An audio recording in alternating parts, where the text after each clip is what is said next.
Hi. Welcome to Someone Else's Movie, the original podcast where an actor, writer, director, or nebulous industry figure gives a little love to a movie they didn't make. I'm Norm Wilner. I'm a critic, consultant, and programmer based in Toronto, and this is the other thing I do. This is our second tribute episode to the late Rob Reiner. It's been a truly horrible year, and I wanted to bring some joy back into the world. And Reiner's films made so many people so happy that republishing these episodes felt like the right way to close out 2025. So here's writer, actor, producer, and director Allana Harkin on Reiner's 1989 romantic comedy When Harry Met Sally, the one with Billy Crystal and Meg Ryan and Carrie Fisher and Bruno Kirby at their most effortlessly charming, tossing off Nora Ephron one-liners like they're just making a normal movie, rather than a once-in-a-lifetime lightning-in-a-bottle kind of deal that'll still be celebrated 4 decades later.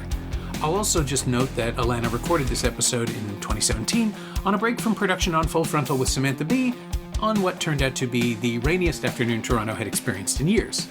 I tried to cut around the worst of it. It's still fun. This is Someone Else's Movie.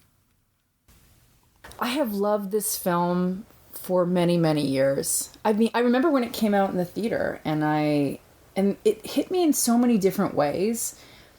I can't, and actually, I feel like I've seen it every 5 years since it was released in the 80s, and every time I see it, it's a film that still resonates. Yes, the pants are questionable. Yeah.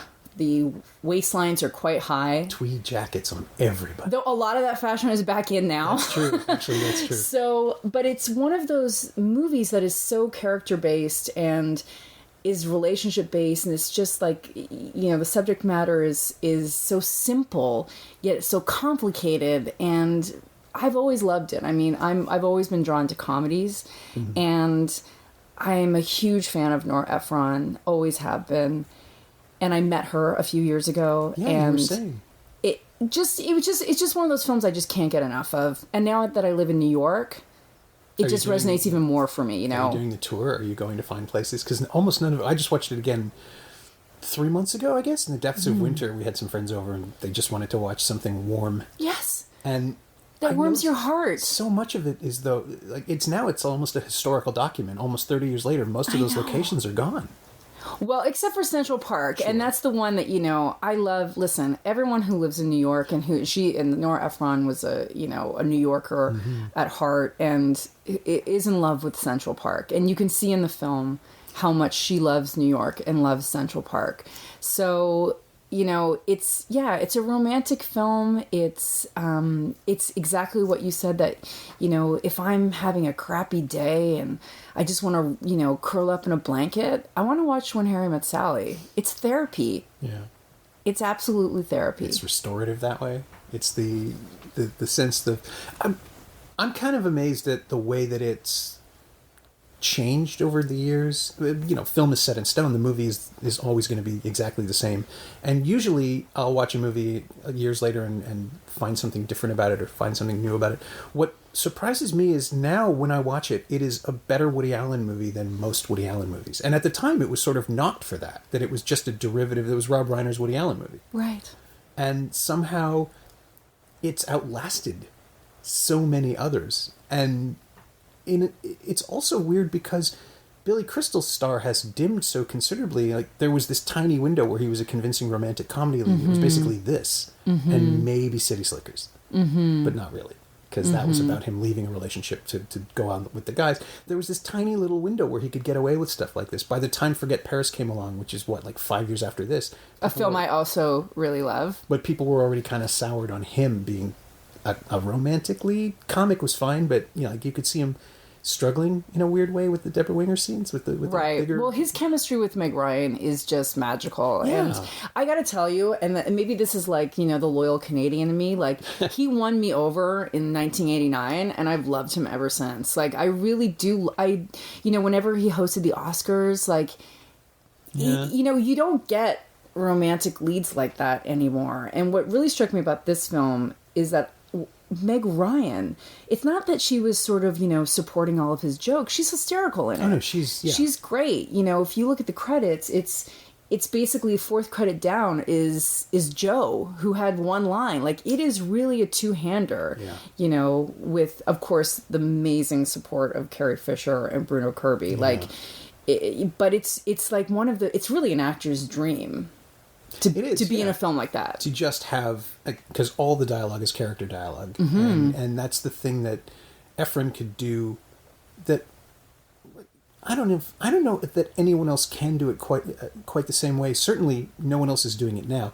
The idea that even the monologues that she insisted on including in everything she wrote, the essays, the complaints, the Larry David-ish stuff that he's doing now, when anyone else tried that, it felt, even Tarantino, it felt intrusive and digressive that these people are, I mean, it works in Pulp Fiction, it works in Reservoir Dogs, and that's the context where it works, because you can't be shooting people constantly, you need talking in the middle, and so monologues work. But in Ephron's scripts, the monologues serve the characters as well, because it's not just the complaint, it's who's doing the complaining, and the sort of, it's not aesthetic, the motivational split between speeches between Harry and Sally, the things that they complain about are specific to them, as well as specific to the movie. But they're also so personal. Like, I can tell that this is, Nora Ephron, and this is why, gosh, I could really just talk about an hour about why I love this woman so much. She, like, I've read all of her books. She writes from a personal place. If you see Heartburn, or it's all, even the scenes in the movie where he's talking about divorce, or, she's talking about splitting up, that's from a personal place for her. Like, it's not, those characters are speaking from her heart, and I hear that throughout the film. So, especially now, where I'm at now as an artist and someone who writes and someone who creates stuff, I see it from a different point of view now. I'm like, I hear her. I look for her in it. I'm, of course, engaged in the characters and engaged in their relationship with each other, but you could just tell that she was on a journey, and Rob Reiner and her just created something really magical together. I often wondered about her, though. Like, she's a great director, and she wrote this film, and then Rob Reiner directed it, and I wondered, like, I wish I could know how much involvement she had in the direction of the film, and how much conversation they had, and how that felt for him to take something so personal and direct it. Everybody had been doing that. I mean, that was the way it was for Ephron at the time. Who directed Heartburn 2 years earlier? Mike Nichols had taken it and made that. And it wouldn't be, her first feature was, everybody thinks it's Sleepless in Seattle, but it's the other one. It's the earlier one with Julie Kavner, the name of which I never remember. Well, you know what? It's Sleepless in Seattle is the one that people remember for her directing. And you kind of like... It's because it was the hit. It was the hit, but it was also one of those ones where it's kind of like, see guys, I can write and I can direct. Yes, yeah. And she did. You can trust me. And she did do that with the support of, both Ryan and Tom Hanks, who was already on his way to being the biggest movie star in the world. Of course. People clearly were willing to work with her as a director. There was no hesitation. This Is My Life, that was the first one. Yes. Which kind of has her worst instincts. It has the speeches, it has the idiosyncrasy, but she also tracks everything with music, and kind of there's all I really remember at this point of This Is My Life is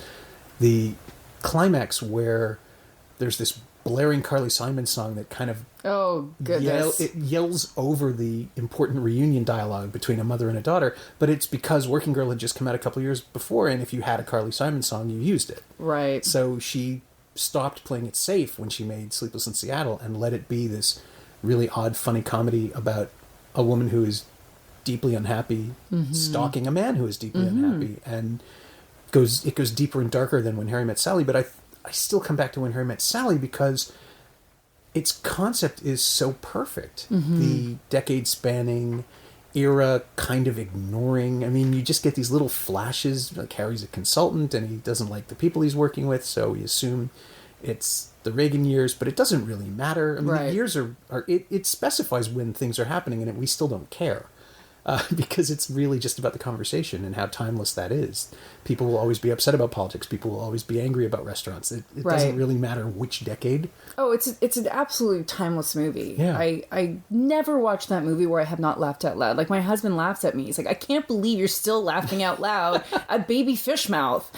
Haven't you heard that joke a million times? But I'm like, baby, like, things, that scene. Baby Fish Mouth is a perennial. And It's about the frustration, right? Like, it's the frustration of watching people not connect at Pictionary. That's why Baby Fish Mouth is funny. But also, that's something that, like, anytime I played Pictionary, even charades, through the years, I would yell out Baby Fish Mouth. Like, that, that resonated with me so deeply. And then when Bruno Kirby passed away, I was really upset. I was, it was a sad time, because he's so fabulous in the movie, and Carrie Fisher is wonderful, and all that the chemistry between the two of them juxtaposed against the chemistry between Meg Ryan and Billy Crystal is just one of those beautifully cast films that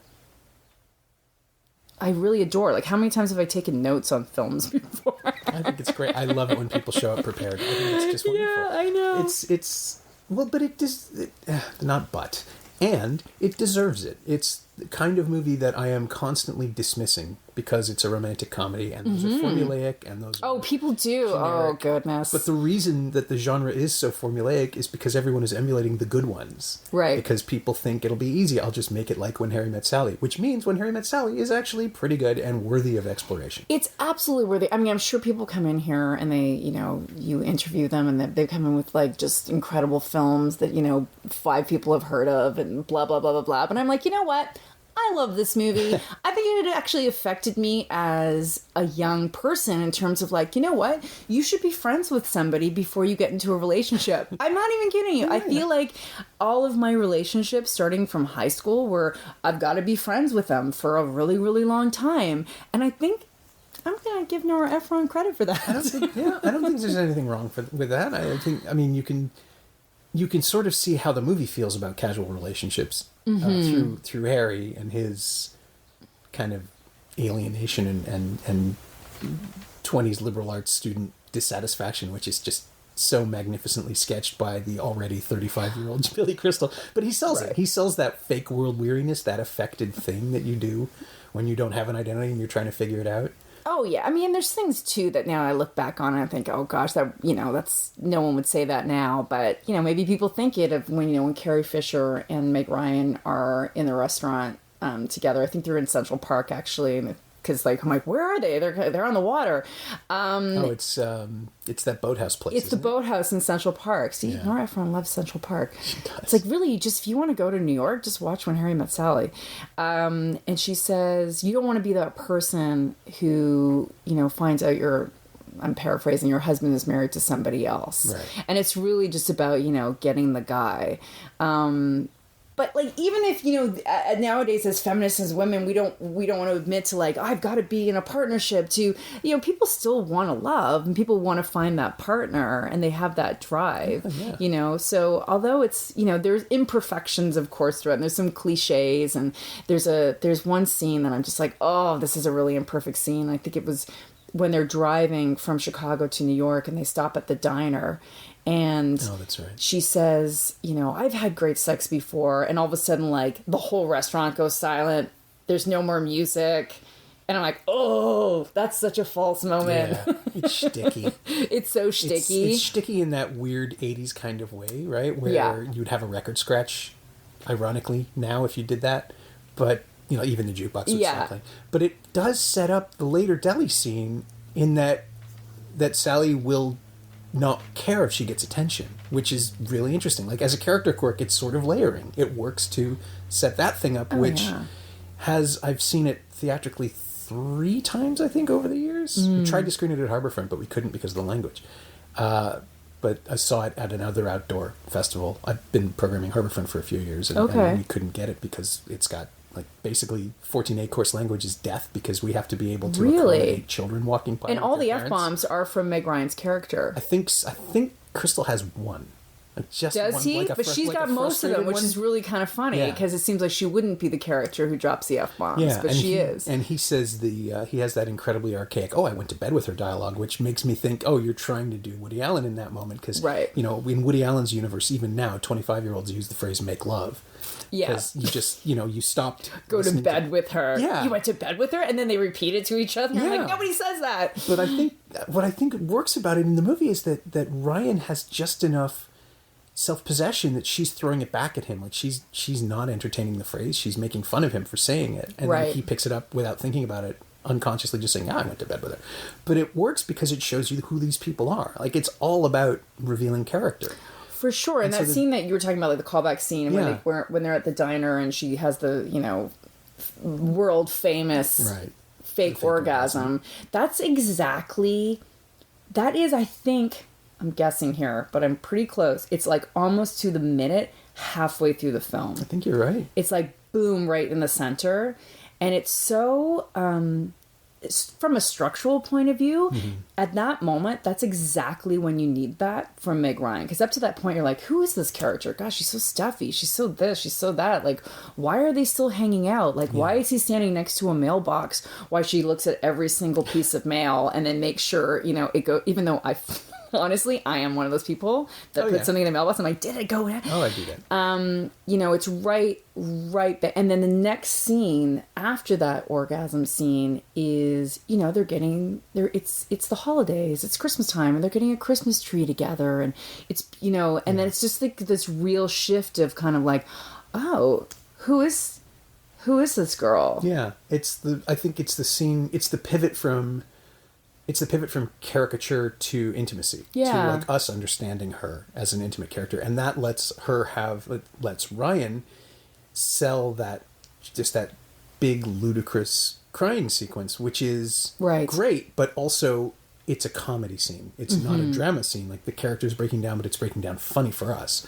And if you listen to what she's saying, it's really kind of horrible. I mean, she's unloading all that self-loathing and lacerating confessional stuff, but it's really funny because I don't think at that point Meg Ryan could do that without being funny, without being charming and human, because she's playing the reality of it plus like 20%, which is the again, it's a hacky comedic conceit, but it works here because they've constructed a world where, well, she's already faked an orgasm in public. Of course she's going to go big when she cries. Right, of course. Yeah, she reminds me a lot of my 7-year-old. When my 7-year-old cries, and then you make one little joke, and then she starts laughing, but she's still like just tears are pouring down her face. Is it that hitching thing, like that almost incomprehensible dialogue where you're trying to cry through feelings? Exactly, I know, but it's such, what though, even though that scene is really big, it's and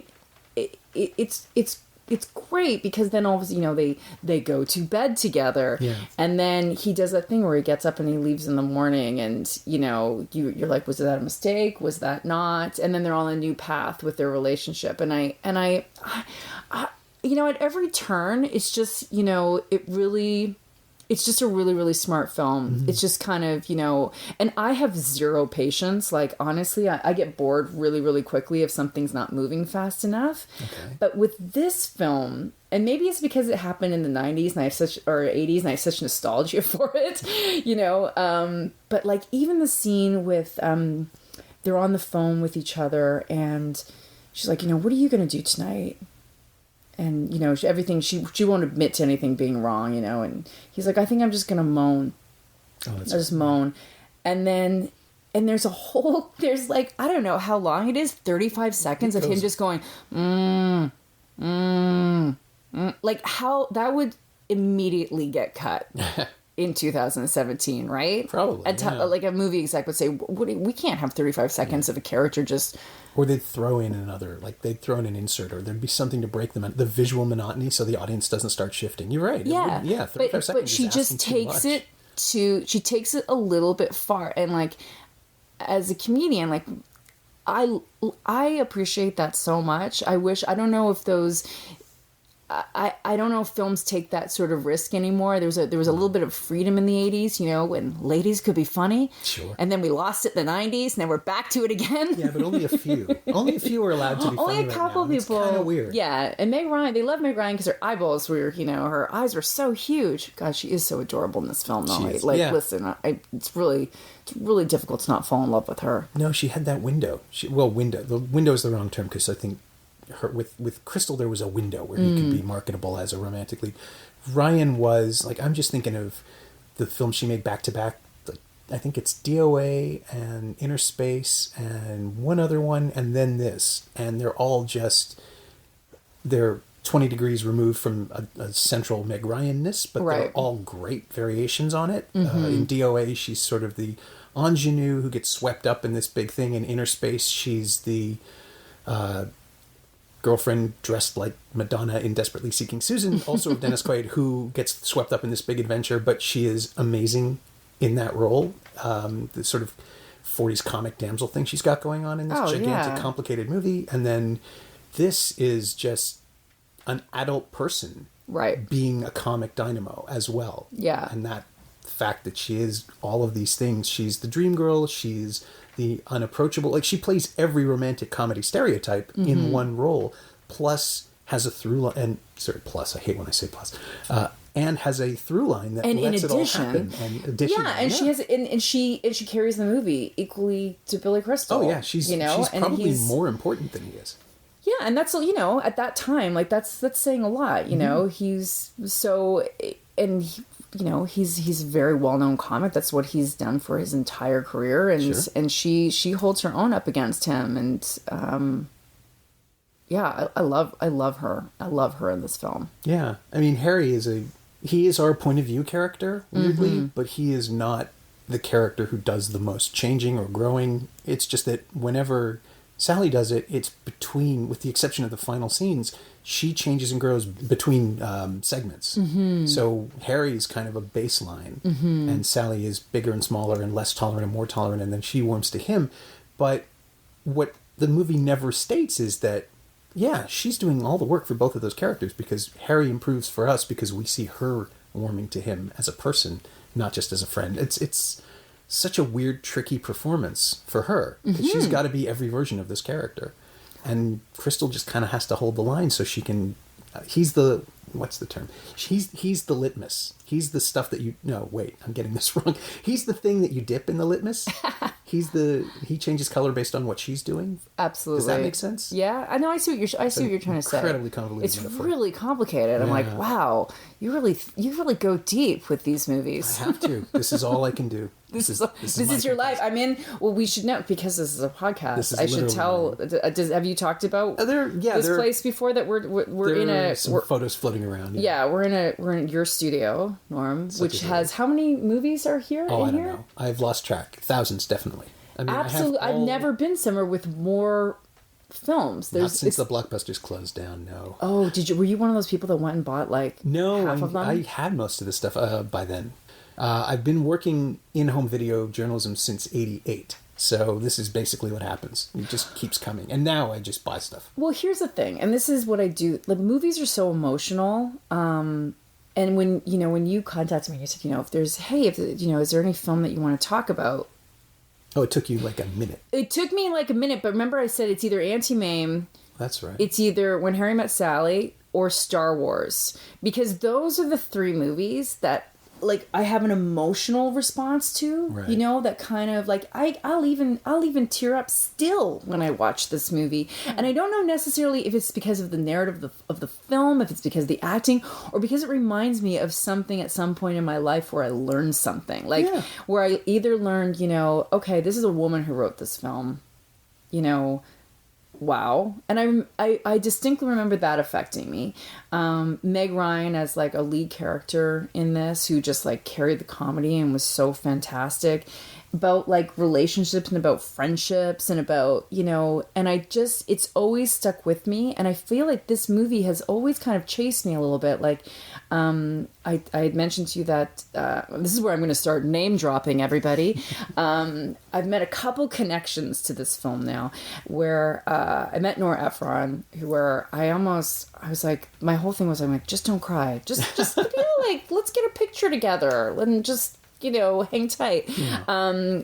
It was at the premiere of Love, Lost, and What I Wore in New York. She wrote a film with her, or sorry, she wrote a play with her sister, and it was a stage reading that I went to see, and I went to the opening night party, which was bananas to go to the, and so I met her, and I have a picture with her that Daryl Roth took. Daryl Roth is an incredible female, even theater producer who I remember having this moment. One thing I'm really good at is being present in the moment that something is happening. Do you know what I mean? Like, I'm like, right now, Daryl Roth is taking a picture with me, And Nora Ephron, I am dying. And she said to me, and I my friend Rosa was with me, and she said, oh, if you guys come back to New York, like, she gave us her home phone number. Oh. And I'm like, I knew you'd be the kind of person who would give me, I think it's crazy you just did because we just met. But of course you just gave it. And you know what? And she is the kind of person that you could just call up. And I'm like, thank the Lord you turned out to be this person, because I just idolize you. And recently I met Carl Reiner. Oh, yes. God. Yes, I remember you mentioning that you had at some point, and me just thinking, oh. Carl Reiner, I have adored. The 2,000-Year-Old Man box set is. Oh, I'm sure it's a box set. Of course it is. Oh my gosh, you have VHS tapes in here too. Oh yeah, you have everything in here. Oh, yeah. But of course he's somebody else. Now? He's 94. Okay.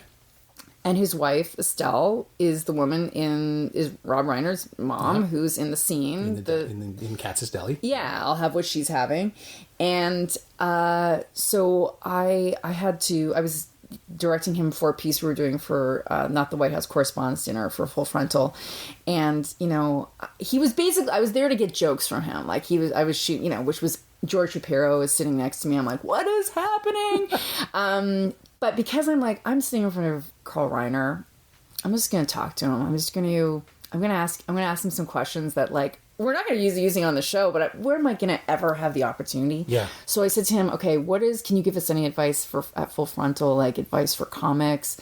And I did say to him, what's the secret? You're 94. You're so prolific. You're still writing. Look at you. You're, he was, I can only hope that I will be like him at 94. And he said, the secret to life is you've got to find that one person that you love so deeply. He was married for 65 years to Estelle Reiner. Mm-hmm. And he went on to talk about her as, she was a jazz singer. And there was, honestly, I was looking over at my crew, there was not a dry eye in the place. And, and because, their son, Rob Reiner, directed When Harry Met Sally, of course, I'm like, this is all full circle. Right. Because you were raised by the most two amazing people in the world who are so in love with each other. 65 years of marriage. And of course you made this film.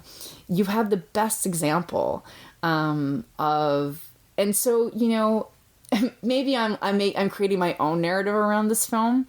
But I love that I keep on, and then Carrie Fisher passed away this year, which was a shock and just awful. Yeah, I mean, I think we watched When Harry Met Sally maybe a month after she died, and in the back of my mind, I was like, "Is this going to be okay? Are people going to be able to handle it?" And you forget. They're so alive. It sounds like a cliche because, of course, she's alive in the movie. She was alive when she made it, but there is so much.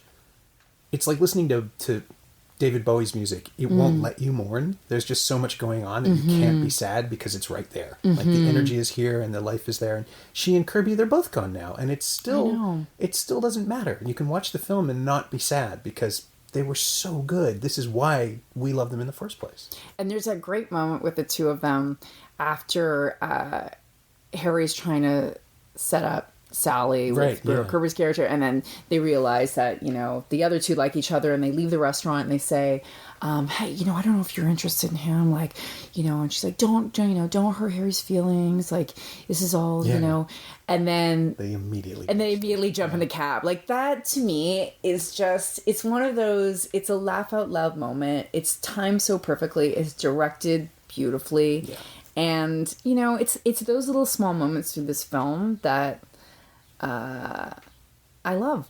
They really touch me.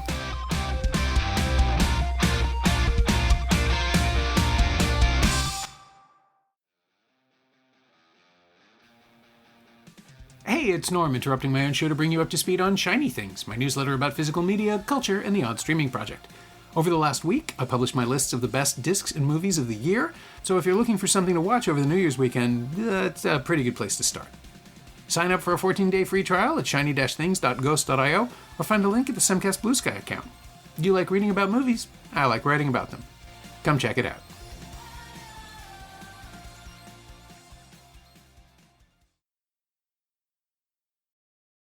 it's the kind of movie that invites you to embrace it, like to watch it closely and just settle in with the characters. It's a hangout movie before they had them. Right. Because now it's comfort food. You can just pull it out and hang out with these people that you already know and watch them find each other again and fall in love again and figure out who they are and all that stuff. Who's making stuff like this now? I think... Is it too cliche to make these films now? Like, I think it's our television. Is romantic comedy getting a bad name? Because I love it. I mean, as a genre, and this is something that fascinates me, it's a genre that has been beaten to death. To the point where... Doesn't mean everyone's done it well, though. Oh, God, no. It's been strip-mined. Like, everybody has taken the parts that kind of work in their minds and put it into their own... Like, you slap things on it, you reconfigure it. I mean, you look at what Richard Curtis did just by himself, starting with 4 Weddings and a Funeral, which actually is the best use, I think, of the When Harry Met Sally structure, where you're getting vignettes that actually add up to something bigger. Actually, that is another film that I need to come back and talk about because, oh my gosh. Even though it does have the worst piece of acting ever in it, right near the end. I hadn't noticed that one. Yes, yeah. It's the word. I'm just like, oh, how did that even happen? Why? I think it's supposed to be... Is it raining? I didn't even notice. I know. Andie MacDowell is such a interesting performer because when she's alive, she's fully alive. When she Sex, Lies and Videotape, Groundhog Day, even Magic Mike 2, when she shows up in that, she's great for 5 minutes, and you just get the sense that there's a whole bunch of stuff going on. And then other times it's really clear that she hasn't been directed and she just doesn't, she's kind of reaching. Right. And there are like half of 4 Weddings and a Funeral feel like Mike Newell just didn't have enough time with her, and she's kind of ill at ease at being the American in this big British cast, and maybe whatever happened just needed to happen a little bit longer. And 4 Weddings and a Funeral is another one of those films where you're just like, oh God, I just need a blanket. I need 4 Weddings and a Funeral, and I just need to. It's movie therapy. Yeah, those are. Maybe I just need to go. Maybe I just need to go to therapy. I've saved myself a lot of money by just having films I like to watch. I'm gonna say, I think over and over again. I think you're doing it now. Like my therapy is Jaws and Die Hard probably, and maybe Lawrence of Arabia if I have time. Those are the things that I find myself returning to most often, just because they make me happy, and part of that is because they reconnect me with the person I was when I first saw them. Right. And everything falls away when you're really immersed in a movie. You can just forget about whatever else is going on. On the other hand, they're just great cinema, and the good stuff lasts for a reason. Movies endure because we come back to them, not because they're on a shelf somewhere untouched for 30 or 40 or 60 years. You want to watch them, you want to re-engage with them again, and there's a million different reasons why that's better than sitting and talking about your problems for an hour to somebody who has a notepad, I think. Yeah, well, then again, I love chit-chatting. I just don't like paying somebody $100 an hour. Sorry, and my impulse is to go all Rob Reiner, 100? Where are you getting 100 therapy in New York? It's true. It's better to talk stuff out with people who are talking back, I find. The concept of therapy where someone says, what does that make you feel? I can do that myself. Right.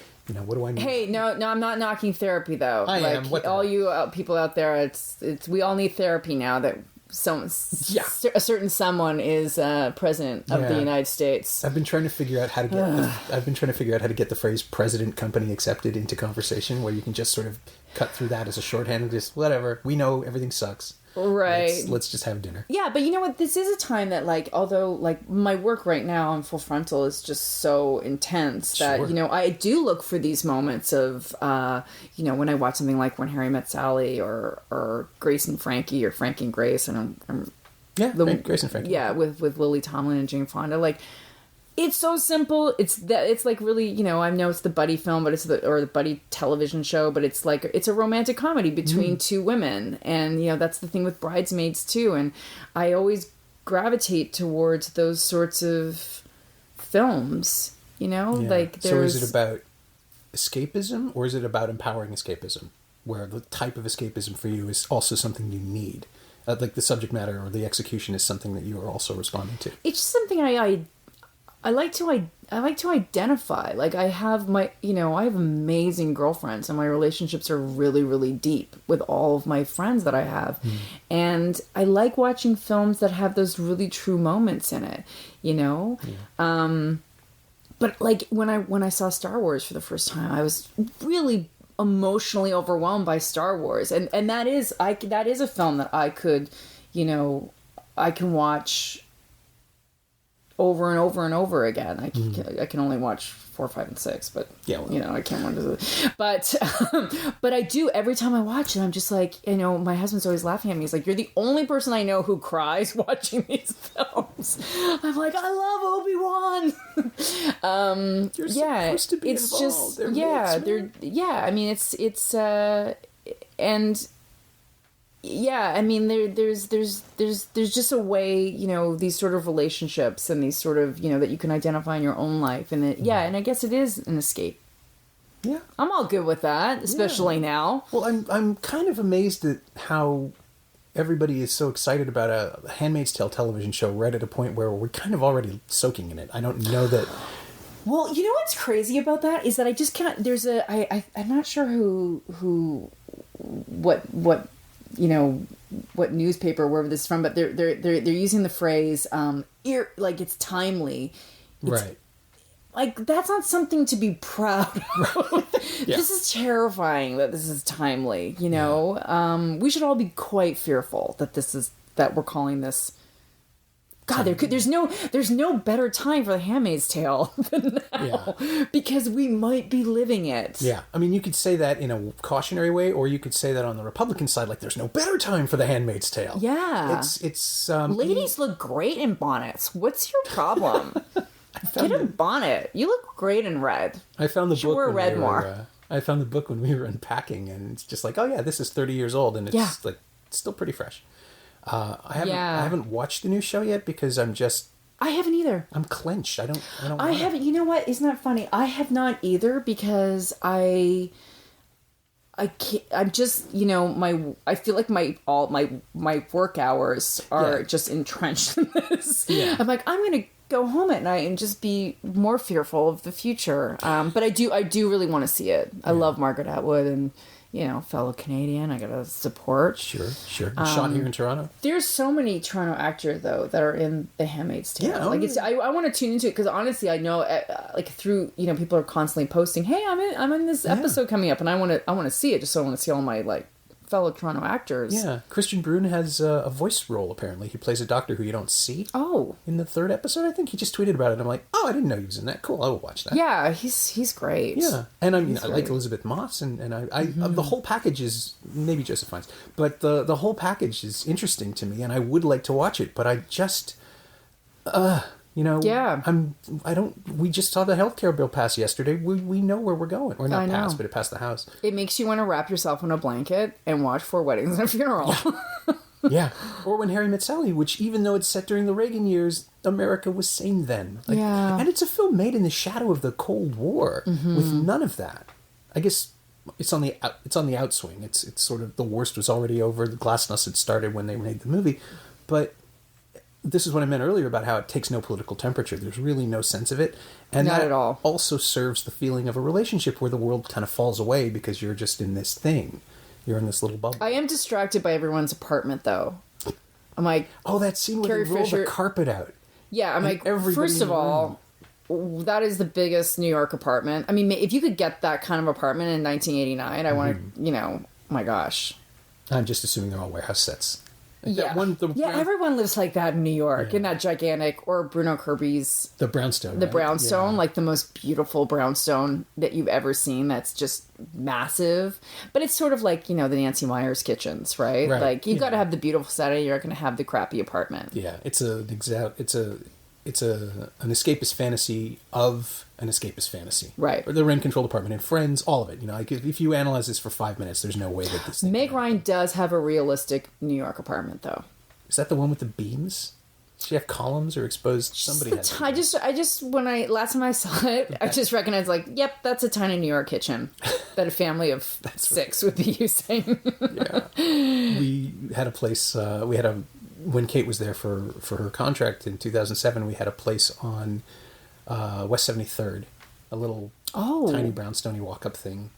Just one apartment. Like 73rd and Broadway or near closer to the park? Yeah. Okay, great. Amsterdam and Columbus. Oh, yeah. That's a great area. It was wonderful. The Upper West Side is fabulous. Yeah, if and when that's where we would go. Or Yeah. maybe Tribeca, just because you can get a really high apartment, and then when the city floods, you can still be okay. Yeah, well, if you want to live in Tribeca, you're going to have to get a job in finance. Yeah. So good luck with that. I know. I would be... You're going to have to sell all of your films to move to Tribeca. I know. I just assume that the only way to do it now is to be like the live-in cinema consultant for somebody who can afford that. And then, you know... I love your dreams. I will be in the room awaiting Sir's decisions. Wow. And then just go off and live my life. Yeah. No, it's... Oh, I love New York. It's the great missed opportunity of our lives. We should have stayed. And had we stayed, Kate's job would have ended about a year later when her office is downsized, and I would have starved because film critics' jobs all went away 6 months later. But yeah, it's so it's not the missed opportunity. It sounds like you dodged a bullet. We dodged a bullet, yeah, which is weird. But it's one of those things where we would give all of this away. It's amazing. You know what? And this is, and I love watching movies and shows that feature New York as the the fifth character, basically, because it is a magical city. It really, really is. It's when you walk through Central Park, there's something in the air. There really is. Mm-hmm. There's something pretty incredible about New York. Everyone keeps on saying to me, Allana, you just moved to the U.S. What a time to move to the U.S. Are you going to come? When are you coming back? There's people who live in New York are so passionate. And I've never understood when people have said that New Yorkers aren't nice or they ignore you. I find the complete opposite. You get on a New York subway, a woman walks on who's pregnant, 10 people will get up to let that woman sit down. Yeah. New Yorkers are incredible people. They're lovely. I feel like I've watched even more films that feature New York as a character since I moved there. Yeah, I love it. I definitely noticed that after I was there for a bit. You just come back and think, that's my New York. That part of the Noah Baumbach's movies, not Woody Allen's movies. Those are films about people who live in apartments, and Baumbach's movies, and When Harry Met Sally, and a bunch of other films made around that time. They're taking advantage of going outside. That's the New York you want to see. You want to see that it's not a hermetic society. And New Yorkers, they're impatient, but they're not mean. You have to make sure you're not in anybody's way. And they're passionate. Yeah, they're passionate. As a descendant of Irish people, I appreciate that. Okay, my greatest moment was as a non-New Yorker, as an almost New Yorker. My greatest moment was having someone ask me at the foot of Central Park how to get to Central Park. Oh. Because you go through the whole thing, you go through the responses, are you kidding me? It's right there. Yeah, and you want to go, what? Are you looking to turn your head? You'll see it. Because everybody else is talking like that, and you go, oh no, the entrance is right over there. Do you see where all the trees are? That's where it is. Yes. And then you won't see trees for a while if you start walking south. Yeah, you may not have a dearth of green where you come from, but here all the green is in this one location. Enjoy, please. I would love to figure out, gosh, it's so funny now that we're talking about this. I'm like, God, there's so much I don't know about When Harry Met Sally, like the way that she shot it. I mean, the scenes of, New York in the winter and the scene where they're walking through the park, which is the cover of, fall. It's the most beautiful, perfect fall day in New York, and you could just imagine Rob Reiner just getting so excited that this is, and of course the DP getting so excited that this is what the backdrop is going to look like for the shot. Yeah, well, I think if you're making a movie that spans years, you have to account for everything, right? You have to build in the shooting schedule for that breadth of time. Although maybe if you're clever, you can do it in 6 weeks. I just don't know, right? Because Ryan was working so much, she couldn't have been available for a long shoot. They must have just done it in from October to January, maybe, and fake summer.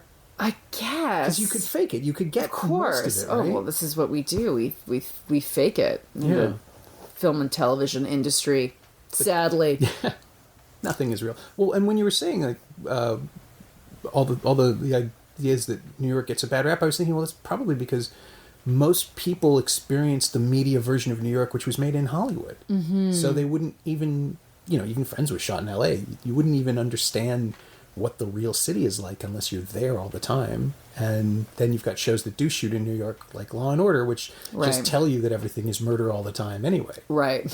And murder and sassy people. Well, yeah, and Sex and the City. You know, Right. there's Oh, always true. there's always a Sex More and the City sassy. tour happening in New York. Yes. And that's a show that where, you know, absolutely there's a love affair with New York. Mm-hmm. And it know? builds on some of the stuff. It definitely builds on the location hunger that When Harry Met Sally uses in a different way, but in a similar way as, I don't know how to explain it. What happens in When Harry Met Sally, where they're fetishizing restaurants, like specific locations and specific things, where you're using the city's highlights to tell your story, also happened, like that was the purpose of Sex and the City. The city is a character because we visit these 4 businesses every year. Right.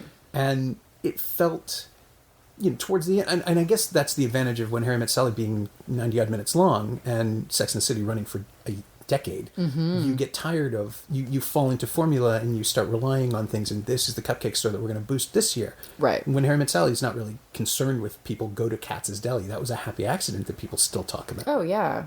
I don't think there was... Did they even say Katz's Deli? No. Like, can you tell it's Katz's You Deli? can tell, yeah. I mean, the stuff on the wall is a giveaway. Oh, okay. But yeah, it doesn't make a point of it. It's a deli where they are. Yeah. And then it becomes a landmark because people love the movie, not because the movie is trying really hard for product placement. Is Katz's... this is a stupid question to ask. Is it still open? Oh, yeah. Yeah, on it's still Houston. open. Yeah. Oh, my gosh. I'm like, I should go there. Well, people go there. I think at They one... go there for it, yeah. Yeah, and they... I read this somewhere that people go in and they do the whole orgasm scene, and people who work there are like, shut up. Yeah, I've been there on 2 separate occasions in 15 years' time where people have asked which table it was. I've actually seen tourists do it. Really? Yeah. And See, I never do that. I've never. This is why I ask. You know, is it still there? Because I'm not really interested in, you know, going to see where, you know, where's Carrie's apartment, and you know, I've never. I'm totally okay to just sort of disappear into the narrative and know that this is New York, but I don't want to ever kind of, you know, see the place and see someone else walk out the front door. Like, Yeah. I'm not really. I don't want to burst the bubble. Yeah, no, it's also specific in time, right? Like it's fixed. You could never go there and be that and do that because it's already happened. That said, that there's a line in the last 5 years about a couple getting a little apartment on West 73rd, which is exactly where Kate's place was, and I'm just like, Aww. and then I talked to Richard LaGrevenes about it and was dumb enough to say, and you know, we had an appeal. Feels like you need to move back to New York. Yeah, it does, doesn't it? That's every day of my life. Really? Yeah. Oh my god. We have black and white cookies in the goddamn freezer. You do? Yes, we do. We are I feel like I sad should and have brought you pathetic. something from New York. We're going back soon. I should have at least brought you a full frontal t-shirt. Gosh, that's terrible of me. We would rather, you know what? The money all goes to good stuff. We'll buy them when we get there. It does make me laugh that we're talking about New York in Toronto Rainy, when I miserable live there Toronto. now. Yeah. And we're here. This is the boomerang effect. Anything else you want to talk about? Well, I was going to ask you the same. Is there something we haven't covered? Is there a point you want to make? Let me see if there's anything that I... Well, the other thing, I think, you know, I love the conversations. I've always... Whenever I go to a party, if there's a couple senior citizens somewhere at the party, I always gravitate towards the senior citizens in the room because for sure they always have the best stories. Okay. And that's always something my friends always make. It's not something, it just happens. I have lots of friends who are, you know, in their 70s, and I have a really good friend who's 85 that I've just always like, tell me, you know, asking him for advice. Of course, you know, he'd have so much advice for me. But so in the film, all the couples that are being interviewed. Oh, the interstitial stuff, yeah. Yeah. Which is a device we didn't talk about and is brilliant. It's such a brilliant device. It's so simple. It's, you know, I can only imagine when Nora Ephron was writing the film, or if it's something that her and Rob Reiner, maybe that device wasn't even in the script originally, and that's something they discussed together, because, like, what a button to have on the whole film, to have Meg Ryan's character and Billy Crystal have their moment. But I learned years later, of course, you know, because I'm just so invested in a film when I'm watching it, I thought that they were real couples. But what I found out is that Rob Reiner had interviewed all of these real couples, but I thought they were great. Yeah. Weren't they so good. It's believable because they're not familiar, and so you don't recognize them, and you buy it. And he wrote down exactly their dialogue, and that was the exact dialogue, and then he used actors in the moment. Mm-hmm. But sorry, you were saying about senior citizens gravitating to them at parties. Yeah, so that moment I was just like, it's so because that's what you want through the film. You know, it's kind of like, this is how we got together, and, you know, we've been married for this many years, and, you know, my parents have been married for over 50 years. My husband's parents have been married for over 50 years. Wow. Like, yeah, I guess, God, I'm really just a lover, not a fighter, even though I work on Full Frontal with Samantha Bee. Maybe you pick your battles? I have so much love in my heart, yet I work on a show where I'm, you know, fighting a monster. Yeah.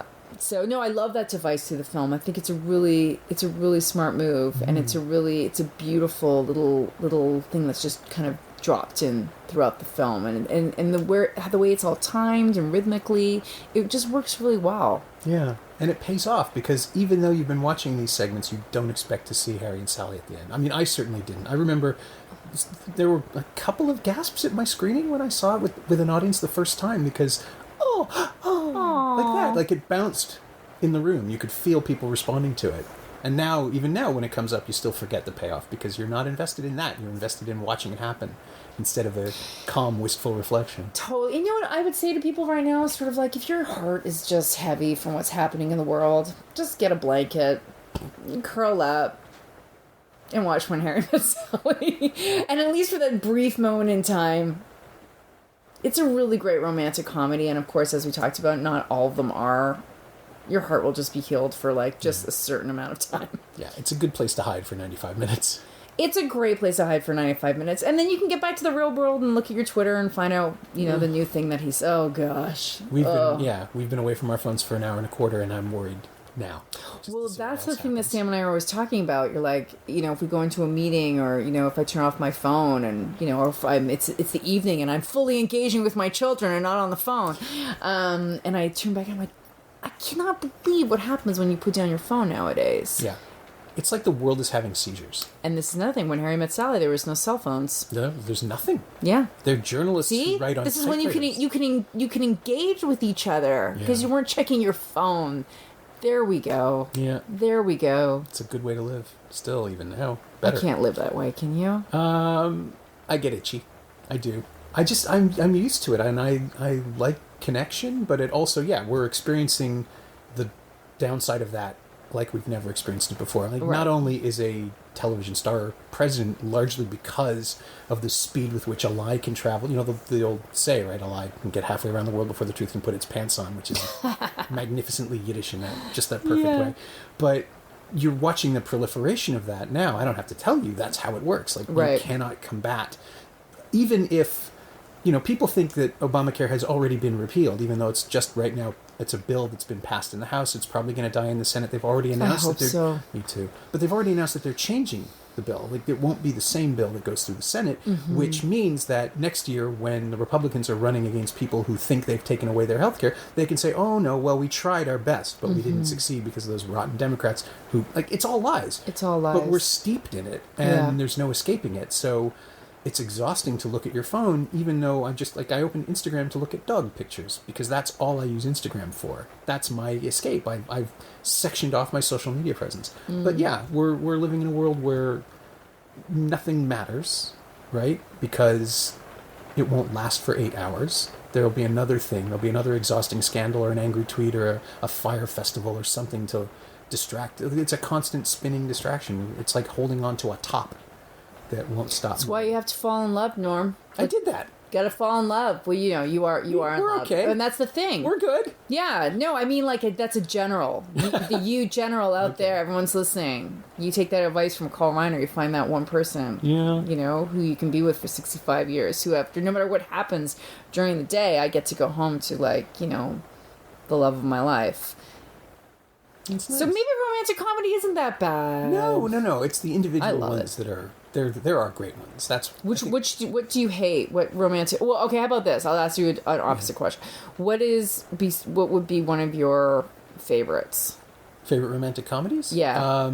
Do you have any? Yeah, Annie Hall. Problematic as Woody Allen has become, that film is just perfect. I really like When Harry Met Sally. I really like Four Weddings and a Funeral. Big fan of About a Boy, which isn't really a romantic comedy. I loved it. But is a great piece of what it is. Yeah. There's another one that I always forget. Enough Said, the Nicole Holofcener film, which is now, like, instantly became hard to watch because James Gandolfini died before it was released, but is great. Is really, if you can come back to it now and watch it clean, it's a lovely little example of a form. Oh my God, Julia Louis-Dreyfus is so good in it. She's fabulous. That was a surprise, actually. I think I saw that on a plane. I think everybody did. Yeah, okay. I saw that on a plane. I mean, it played at TIFF. It ran for about a week everywhere theatrically because it was in indie at the point where no one was going to see them at all.